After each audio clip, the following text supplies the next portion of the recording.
Good evening. It has been an extraordinary 24 hours that has changed the path of British history. The country has voted to leave the European Union, and most of the South followed the national trend with overwhelming support for the Leave campaign. So let's take a closer look at how the region voted. Here's Fred. Here's how the South voted. Red means leave, blues for remain. And as you can see, an overwhelming vote for Brexit. Voting was by council or local authority, and only 7 areas voted to remain. Now, the strongest vote to leave came from Gosport, where 64% wanted out of the EU. Almost 46,000 people in Gosport voted, almost 3/4 of the population. Arran in Sussex, Havant, Weymouth and Portland and the Isle of Wight also saw more than 60% voting to leave. Of the 7 Remain areas in our region, the highest turnout overall was in Hart, the 3rd highest in the UK, with 83% of people voting. Brighton and Hove, East Hampshire, Horsham, Lewis, Mid-Sussex and Winchester also voted to stay in. So what now for the South Coast, its economy and its diverse communities? Andrew Pate has been speaking to those affected. On the quayside in Portsmouth, fishermen were jubilant. They've been leading the campaign to leave and woke early to hear the news. Just got a message on my phone, Brexit wins, 52-48, so brilliant, absolutely brilliant. I was up very early this morning to get the result, I was eager. Fish market owner Eric McLeod has campaigned against the EU since the original 1975 referendum. Well, I told Edward Heath at the time what to do, but he didn't listen to me. So there we go. We have now suffered for 45 years under EU regulations. But for Agnes Franschak and her son Igor, it wasn't such a good morning.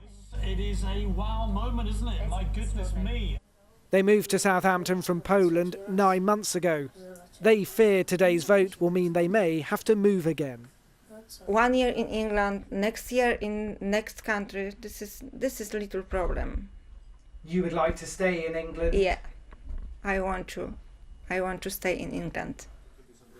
Many others who woke up to today's news say they're confused about what it means for them, such as Bengono Bazala, who moved to Bournemouth from France when she was 5.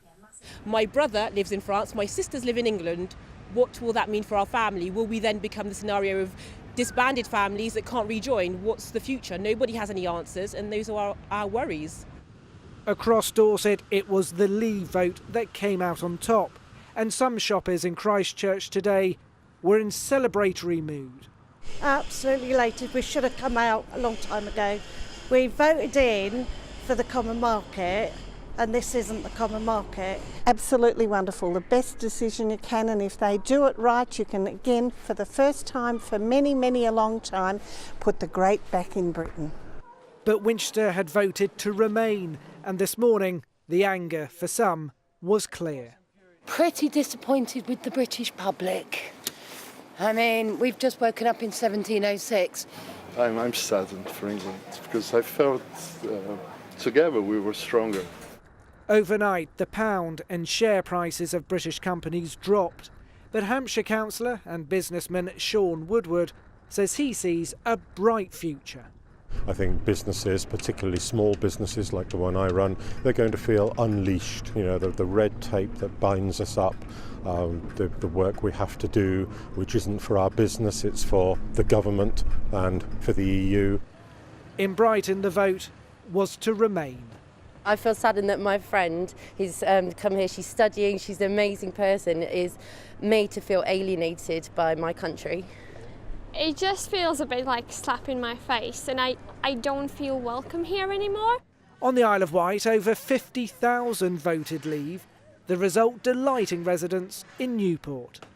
I think being in the EU is for rich people, and the immigration problem, of course. I think England desperately needs to get its identity back, and fingers crossed it's going to be positive in the long run. So the South has spoken, and a new era begins. Andrew Pate, ITV News. Well, with 4 airports in our region, half a dozen ports, several major motorways, what will be the impact on travel?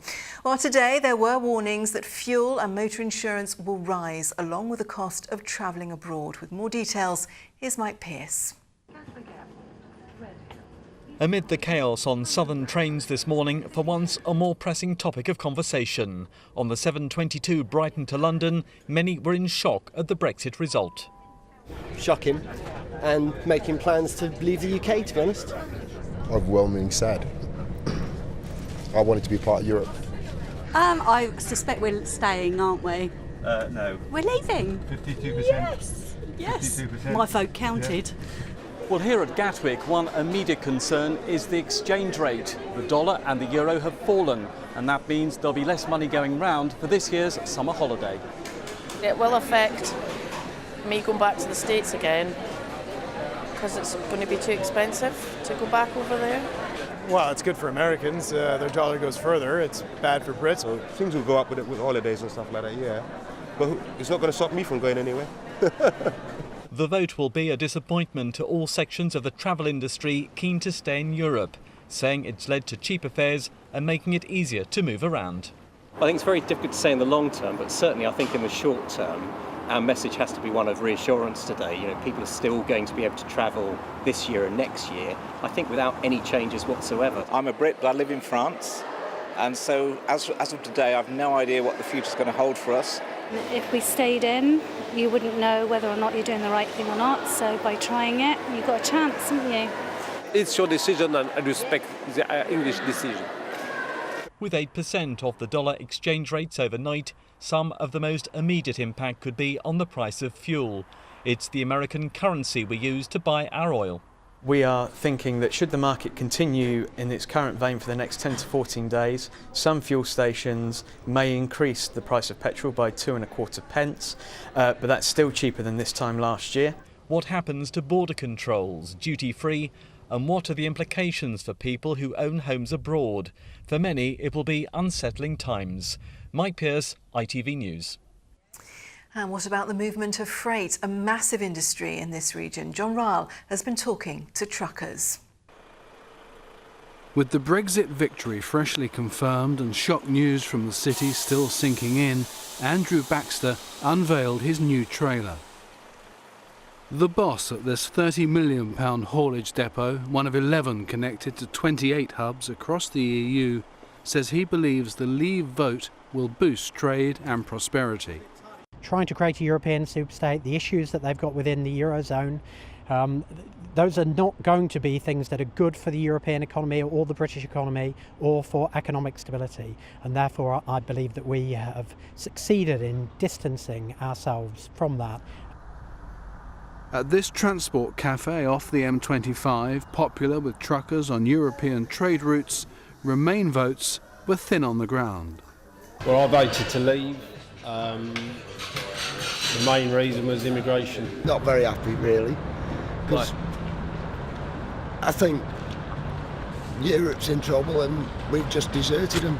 And the job for trade associations like the FTA is to stay in touch with the negotiations as they develop and influence them to ensure that the simpler trade procedures that we have at the moment continue as far as possible in any new regime that may exist. Those negotiations expected to take 2 years at least. John Ryle, ITV News.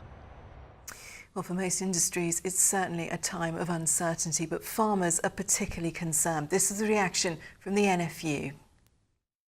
The EU has been a fundamental and integral part of just about every aspect of the agricultural industry for more than 40 years now. So it's fair to say that farmers are sitting there today contemplating what this will actually mean for their businesses going forward. Well, for much more analysis and detailed reaction, just go to our website, itv.com/Meridian. Now let's get the weekend weather from Helen Plint.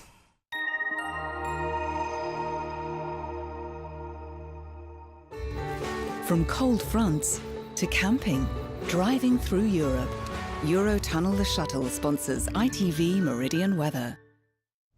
Hello there, very good evening to you. Well, quite a change in how things feel out there tonight. Not those close, oppressive conditions of late. Still temperatures up at around 12 or 14 degrees for some, but head into the country and they may just struggle to reach double figures, so certainly fresher. Some clear skies, especially to the east though, and these pave the way for a beautiful start first thing tomorrow morning. So some decent sunshine around, but as you can see, those showers are going to return. So by mid-morning, peppering us across the Meridian region to the afternoon. They'll turn heavy, potentially thundery and more widespread at times, but still some sunny breaks with highs of 20 degrees. Eurotunnel the Shuttle sponsors ITV Meridian weather.